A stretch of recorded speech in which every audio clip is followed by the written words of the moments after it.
En las noches de la vida.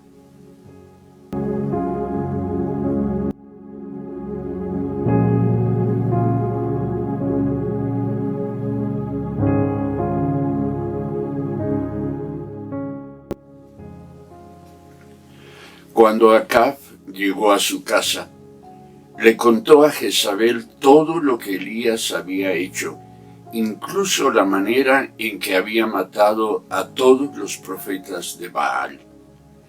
Entonces Jezabel le mandó este mensaje a Elías: que los dioses me hieran e incluso me maten, si mañana a esta hora yo no te he matado, así como tú los mataste a ellos. Elías tuvo miedo y huyó para salvar su vida. Se fue a Beerseba, una ciudad de Judá, y dejó allí a su sirviente. Luego siguió solo todo el día hasta llegar al desierto. Se sentó bajo un solitario árbol de retama y pidió morirse. «Basta ya, Señor, quítame la vida, porque no soy mejor que mis antepasados que ya murieron». Entonces se acostó y durmió debajo del árbol. Mientras dormía, un ángel lo tocó y le dijo: «Levántate y come». Elías miró a su alrededor y cerca de su cabeza había un poco de pan horneado sobre piedras calientes y un jarro de agua. Así que comió y bebió y volvió a acostarse. Entonces el ángel del Señor regresó, lo tocó y le dijo: «Levántate, come un poco más, de lo contrario, el viaje que tienes por delante será demasiado para ti». Entonces se levantó, comió y bebió, y la comida le dio fuerza suficiente para viajar durante 40 días y 40 noches hasta llegar al monte Sinaí, la montaña de Dios. Allí llegó a una cueva donde pasó la noche. Entonces el Señor le dijo a Elías: «¿Qué haces aquí, Elías?». «He servido con gran celo al Señor Dios Todopoderoso», respondió Elías, «pero el pueblo de Israel ha roto su pacto contigo, derribó tus altares y mató a cada uno de tus profetas.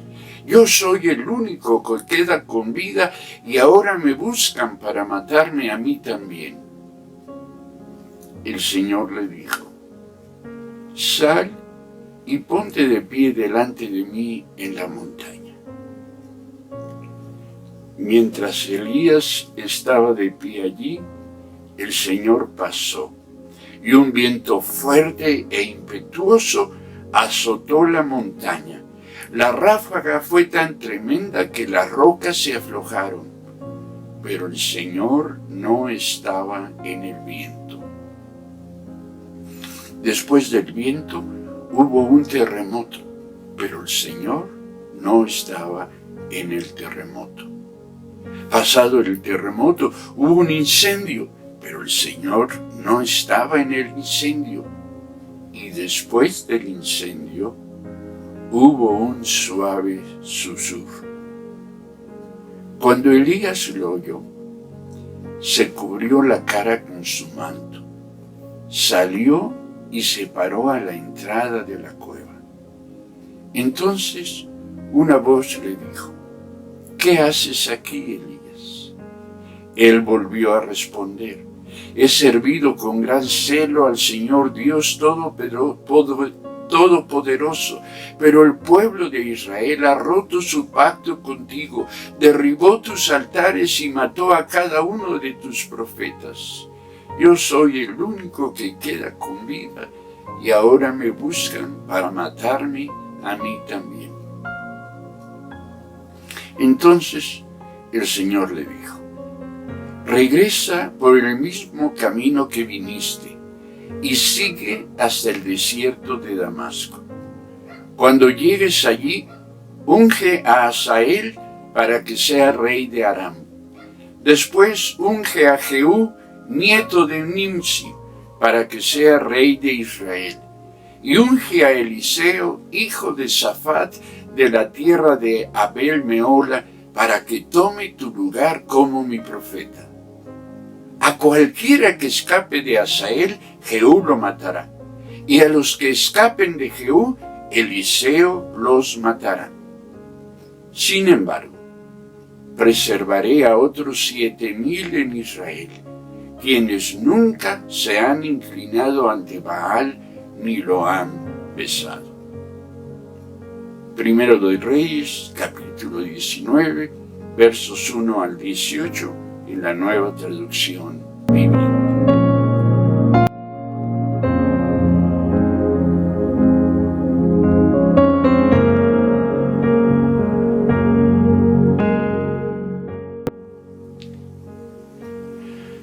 La vida tiene sus noches, y las noches de la vida siempre resultan complejas y plantean la necesidad de superarlas.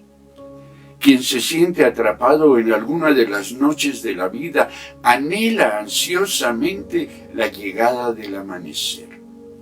Asume que la oscuridad de su noche no es espacio en el que convenga permanecer y permanece inquieto hasta que la luz se hace presente y la noche da paso a un nuevo día. Elías descubrió que a los días felices, a los días de victoria, le siguen también las noches de la vida. En su caso, el triunfo obtenido en nombre de Dios por sobre sus acérrimos enemigos no evitó el que su noche llegara. Elías también descubrió que las noches de la vida no responden a ninguna lógica o a un orden razonable. Descubrió que a la embriaguez de la victoria bien puede seguir la resaca del miedo. Es más, Elías descubrió que el abatimiento poco tiene que ver con lo que sucede en los otros o alrededor nuestro, pero que mucho tiene que ver con lo que sucede en nuestro interior, en nuestra mente y en nuestro corazón. Contra toda lógica o sentido común, Elías huyó ante la amenaza de una mujer después de haber derrotado a cientos de hombres. Alejarse de Jezabel resultó la única alternativa válida para el profeta ante las amenazas recibidas. Con tal decisión de Elías, podemos constatar la verdad de la declaración bíblica que nos asegura que Elías era tan humano como cualquiera de nosotros, tal como asegura Santiago 5:17. En la vida de tan destacado personaje, mismo que algunos creyeron ver reencarnado en Jesús, repasa Mateo 16:14, encontramos algunas cuestiones que nos ayudan a enfrentar las noches de nuestra vida. Primero, encontramos que no hay una relación directa entre santidad, servicio a Dios y la ausencia de las que podemos llamar circunstancias depresivas. No porque seamos más santos o sirvamos más, podemos escapar de las circunstancias depresivas. Es decir, no es verdad que mientras más y mejor sirvamos al Señor, menos expuestos estaremos a situaciones internas y externas que nos conduzcan a estados de profunda tristeza, al decaimiento anímico, aún a la baja autoestima, a la pérdida del interés por todo y a la disminución de nuestras funciones y facultades mentales. En Elías descubrimos que tales circunstancias no siguen una lógica comprensible, ni siempre son resultado de procesos identificables, ni mucho menos de situaciones predecibles. Como en el caso de Elías, a veces las noches de la vida siguen o son preámbulo de días maravillosos. Lo segundo que quiero destacar aquí es que me parece descubrir en la historia de Elías, Dios comprende nuestras huidas y las respeta. Nuestra historia revela una travesía de 3 etapas. Primero, Elías huyó al desierto. Allí se acostó y se durmió. Después de ser alimentado de manera extraordinaria, milagrosa, y de dormir un buen, fue despertado por el ángel del Señor y caminó durante 40 días y 40 noches hasta llegar al monte Sinaí. Ahí buscó una cueva y en ella pasó la noche. Al día siguiente, después de tan largo viaje y de haberse escondido, Elías se encuentra con Dios. Fíjate que solo después de su huida y escondite, es que Dios confronta a Elías y lo saca de la ruta seguida por él hasta entonces. Podemos preguntarnos por qué Dios no se le apareció en Beerseba o en el desierto. ¿Por qué lo alimentó para que pudiera seguir huyendo, para que pudiera seguir escondiéndose, alejándose de su realidad? Quizá porque Dios comprende que a veces en las noches de la vida necesitamos huir al desierto y que a veces conviene que nos quedemos a solas. Creo que Dios respetó el derecho de Elías a considerarse, a sentirse cansado, harto y sin ganas ni fuerzas. Y lo hizo Dios para que Elías pudiera seguir siendo aquel quien se esperaba que fuese. Pero también creo que Dios dio a Elías la oportunidad de descubrir que lo que lo agobiaba no estaba en el territorio donde Jezabel se encontraba. Es más, creo que lo ayudó a darse cuenta de que ni siquiera Jezabel misma era la causa de su condición depresiva. Dios permitió que Elías descubriera que el conflicto estaba en él mismo. El problema no era Jezabel, eran las cuestiones internas, no resueltas, que Elías llevaba dentro suyo. En su reclamo a Dios lo podemos descubrir.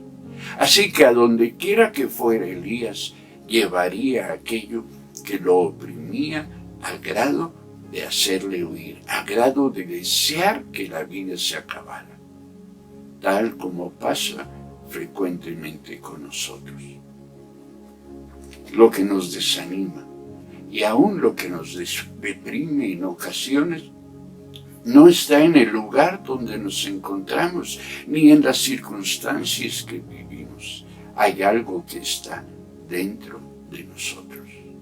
Y para proponerte una mejor comprensión de lo que estoy diciendo, aquí recupero un poema de Constantino Cavafis llamado La ciudad.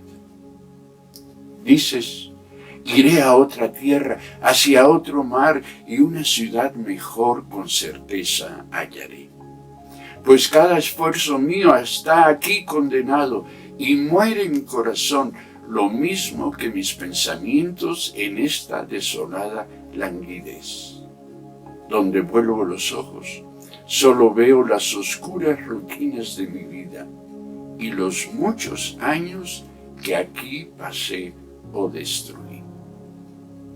No hallarás otra tierra ni otro mar. La ciudad irá en ti siempre. Volverás a las mismas calles y en los mismos suburbios llegará tu vejez. En la misma casa encanecerás. Pues la ciudad es siempre la misma. Otra no busques, no la hay, ni caminos, ni barco para ti. La vida que aquí perdiste, la has destruido en toda la tierra. Como Elías lo hizo, conviene que nosotros hagamos nuestro, el que la ciudad irá siempre en nosotros. Es decir, que hay cosas en nosotros que son parte de lo que somos y que tendremos que aprender a vivir con ello donde quiera y en las circunstancias que nos encontremos. Y que en tratándose de nuestros excesos u omisiones, estos o sus consecuencias irán con nosotros a donde quiera que nosotros vayamos. Lo tercero que encuentro en esta historia de Elías es la permanencia de Dios y la del llamado divino recibido. En Samaria, en el monte Carmelo, en el desierto y en el Sinaí, donde quiera que estuvo Elías, Dios estuvo presente. A veces sin hablar, pero siempre actuando. Nuestras huidas no nos alejan de Dios, porque no importa a dónde vayamos, Él permanece siempre estando cerca. Pero permanece siendo Él y no quien nosotros pensamos es ni quien nosotros deseamos que Él sea. La experiencia de Elías a la puerta de la cueva en Sinaí así lo demuestra. Fíjate, viento fuerte e impetuoso, terremoto, incendio, signos todos ellos del lado que Elías conocía de Dios, pero que no agotaban lo que Dios era, porque Dios es también un suave susurro que habla al espíritu agobiado, le trae paz y lo empodera para la nueva etapa de la vida. Porque la vida no se agota en las noches de la misma, porque las noches de la vida, siempre dan paso a nuevos días. Nuestro Señor Jesucristo prometió que Él estaría con nosotros, sus discípulos, todos los días hasta el fin del mundo. Creo que esta última frase, hasta el fin del mundo, podemos entenderla tanto en una dimensión temporal, es decir, hasta que el mundo se acabe, como la podemos comprender también en un sentido circunstancial. Es decir, podemos creer, estar seguros que Él permanece presente aún en las circunstancias extremas de la vida, en el límite de todo. En el límite de nuestras capacidades, de nuestra fe, de nuestra certeza o de nuestro esfuerzo, Jesús permanece fiel, siendo el punto equilibrador de nuestra existencia. Ahora bien, en Elías también permaneció el llamamiento recibido. Pero conviene considerar algo que puede resultar importante y significante para nosotros en nuestras circunstancias. El llamamiento de Elías permaneció, sí, pero la forma del mismo cambió. Después del suave susurro al pie de la cueva, Elías dejó de ser el practicante, el que llevaba la batuta, el hombre que hacía los milagros, el que provocaba el conflicto. El ministerio de Elías cambió y se convirtió entonces en un instrumento usado por Dios para apoderar, para capacitar a otros que fueran los ejecutores del propósito divino: Asael, Jehú, Eliseo. Las noches de la vida afectan nuestro carácter y transforman nuestras tareas. Las noches de la vida, las circunstancias de prueba que enfrentamos cambian nuestras vidas. Cuando amanece, no seguimos siendo los mismos y nuestras tareas son cambiadas. Debemos estar conscientes de ello y humildemente dispuestos para ser y hacer aquello a lo que Dios nos está llamando. Por ello, en cada nuevo amanecer, conviene que busquemos a Dios y le preguntemos qué es aquello a lo que nos está llamando en la nueva etapa que empezamos. La reflexión, la oración y el estudio de su palabra son recursos invaluables para comprender lo que conviene hacer y dejar de hacer cuando ha amanecido de nuevo en nuestra vida. Después de las noches de la vida, no somos los mismos, ni podemos seguir haciendo como lo hacíamos antes de ellas. Quiera Dios ayudarnos a identificar, a enfrentar y a superar las noches de la vida desde la perspectiva de la fe. Mientras tanto, tengamos presente que en todo Dios está presente y que en Él nuestra victoria es absoluta, tal como lo confirma Romanos 8:37, que nos recuerda que en todo somos vencedores. A esto los animo, a esto los convoco en el nombre del Señor Jesús. Bendiciones.